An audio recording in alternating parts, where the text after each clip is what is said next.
ายดีข้าพเจ้าใจสวรรค์แก้ววงเดือนซึ่งในการแสดงของข้าพเจ้าแม่นมิสเตอร์ข้าวจีซึ่งว่ามือนี้ข้าพเจ้ามีจุดประสงค์สร้างเพจนี้ขึ้นมาชื่อว่าเพจมิสเตอร์ข้าวจีซึ่งว่าจะมาแนะนำให้น้องๆมีความสามารถพิเศษว่าจะเป็นตีมวยเตะบาสลอยน้ำลิ้นมายากลลิ้นกีตาร์เต้นก็สามารถเฮ็ดได้เช่นเดียวกันถ้ารู้เคล็ดลับของมันข้าพเจ้าจะว่าถึงจุดเริ่มต้นของตัวข้าพเจ้าเองที่เฮ็ดจังไหนจึงลิ้นกายสิทธิ์นี้ได้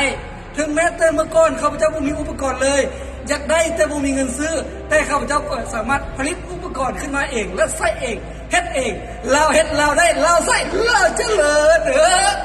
สำหรับเพจนี้จะมาแนะนำความสามารถเหล่านี้และก็วิธีการให้น้องๆได้เป็นคนมีความสามารถอย่าลืมกดติดตามกัน Goodbye